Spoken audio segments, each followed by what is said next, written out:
Hello and welcome back to SpriteGuard Plays HyperRogue. We are continuing on our 25 treasure challenge. Right now we are in the palace, but I think it would be best, let's check out, let's see, no mines next to you. Alright, so we have an inroad into the minefield. I think we should stop here because the palace is a little out of reach. And so I want to hit up some easier areas. This is one of the areas where I have already gotten 25 treasures. And so I'm going to work on doing that again, and let's see if we can kind of open things up a little bit, clear out, because the density of mines, I believe, is associated with the number of treasures you have acquired. I don't know if mines are spawned when you uncover them, or when the tiles are generated. My guess is when the tiles are generated, which means that clearing out that extra land wasn't really all that helpful. And especially because we're early on, there is kind of the reason that eggs hatch when they are off-screen is basically so that you can't clear out a really big area and then just go around and collect up all of the eggs that you've passed. So we do have to pick them up as we encounter them, and of course the difficulty is going to increase as we do that. So these three should be safe, and let's see, that one's dangerous, so those two will be safe, and items are always safe, so we can hit that up pretty safely. 4 mines! Okay, so we can't be sure how to progress from there. And we're not sure which one of those it is. So let's see, we can clear out a little bit more around this way. Just keep trying to figure out where the openings are. There are usually gaps, kind of paths that you can follow. It's kind of similar to the Alchemy Lab in that, you know, even though your path is blocked in a lot of places, you can still find your way a lot of the time. You can still find some empty path as long as you don't care where you're going. And we don't particularly care where we're going, except that we would like to find our way to some eggs. Let's see. 3... Oh boy, that's a big old wall right there. So this one, we should be able to clear those 2. This one, we can clear those 2. Let's see, these 2 are still ambiguous. This one we can clear around there, those 3. And let's see, these are still ambiguous. So we can't clear any of those. We can kind of clear around here. Not really opening anything up there.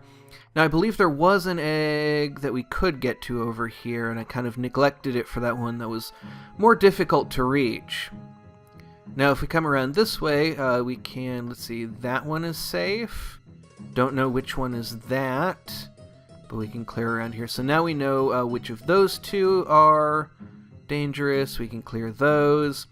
These ones are satisfied, so we can clear around them. And that's gotten us to another egg, so, you know, things will continue to get more difficult, but I don't think they will ever become impossible. I don't know that they won't, but generally kind of the rule for HyperRogue has been that things don't really ever get completely impossible. The game's pretty well designed, and the geometry really helps out in that sense, in that you always have directions to go in, and so you're never really blocked in unless something, you know, really serious happens, like in the palace and in the the living cave. There are situations where you can make a pretty serious mistake and end up getting blocked in, but outside of that, it seems like you generally have a lot of freedom of movement. Now, we're not really uncovering anything here, but we can do that. And we can't actually reach that egg, so that's not even something to worry about. That'll turn that one on, and so that one is satisfied, so we can get those 3. And then, once again, it is somewhat ambiguous. So we will move around here. So this one is already satisfied, so we can clear those 2. So now we know one of these 2, but it's still not clear. You know, we could have, it could be the one in the middle of those 3, or it could be the one, or it could be both of the ones on either side. Either of those would fit with the data that we have right now, and so I'm not really ready to make any guesses there. We do have some blank space. Oh, and that actually tells us which one of those. So that one is satisfied. We can go there. That lets us get to the egg. And now we have kind of another area to look at. So that one's satisfied. So we can clear those 2. That's opened up some more area for us. And looks like once again hitting a little bit of a dead end, so let's try and loop around it. There we go. So that's gotten us up to another egg. And looks like it's very happy to give us a lot of information right here.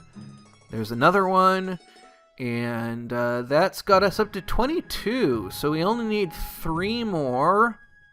Now, I don't really like to have friends in the minefield, because the friendly bomber birds will actually create new mines, which can be more trouble than it's worth. Let's see, we can clear out around that one, and that gets us to that, 23. Alright, we've got a bomber bird coming after us. Let's try and kill it someplace that we can know where its mine is, and just start clearing in a different direction. And pretty quickly that's going to give us... this is something that actually happens when you hit 20 mines, your clearing ability actually gets better. And so we'll have to do a little bit less busy work because of that. And there's our 25th. So now we are just looking for a way out of here. And I remember passing a crossroads a little while ago. We can kind of retrace our steps. We're going to run into some bomber birds doing that. But we can see, it looks like, oh dear, a land of storms. Let's see, that won't be too bad. Alchemy Lab, have we done? I don't think we've done Alchemy Lab. Alchemy Lab seems like something that would actually be pretty reasonable.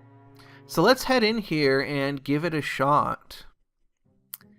Oh boy, now we have lots of bomber birds after us. Luckily, they don't create mines in the Alchemy Lab. That is really helpful. I was a little worried there, but looks like we are a-okay. So let's start grabbing elixirs and see if we can get 25 of them. Now the Alchemy Lab, I consider it a fairly safe area. You do have to be careful, but the strategies are pretty basic. You want to try to stay away from borders when you can, especially when there are monsters coming up. You want to avoid kind of getting pinched between two colors. And so, you want to kind of battle the monsters one color at a time. I think the first time I got the Orb of Yendor from this area, the first time I got the Orb of Yendor, it was from this area. And so that is, that was, I think, either with no treasures or only 10 treasures, so it wasn't, that big of a deal, but it's still, that experience has left me fairly confident in my ability to deal with this area in particular. And we can pick up an Orb of Flash, which is really one of, I talked about it in the last episode, absolutely one of the most versatile and and it can be very frustrating when you bump into a wall and it goes off, but still, one of the most useful orbs in the game. I believe it spreads alchemy color as well. And so that, that can be helpful to give yourself a little bit more room. Though, you know, one of the nice things about the Alchemy Lab is that there are so many narrow hallways. Let's see. There we go. Alright, we've got a lot of blue slimes after us, so I want to find a hallway that is going to not be too much trouble, and then it's pretty easy to get stuff lined up in this game, so, you know, once we have them kind of coming at us one at a time, that becomes a lot easier. Now, this is one of the slower areas in the game. Treasures can be pretty difficult to get to, and so we're going to have to kind of manage that. But it's not, you know, it's not the slowest area in the game. There are still a lot of options, and we can get to stuff. There's plenty of stuff for us to get to, especially as we kill more slime beasts. And killing those red ones lets us bring on the blue ones one at a time. Don't really like the way that's lining up. Let's see, they can both get to me there. They can both get to me there. There. Alright, that works. Gotcha. Gotcha. Alright, and now we have speed available to us as well. That will give us more options. I was a little bit careless there. Covering up that treasure, I really wanted to pick that up. Alright, now we're on red, so we don't have to worry about those blues. We can pick these two up pretty easily.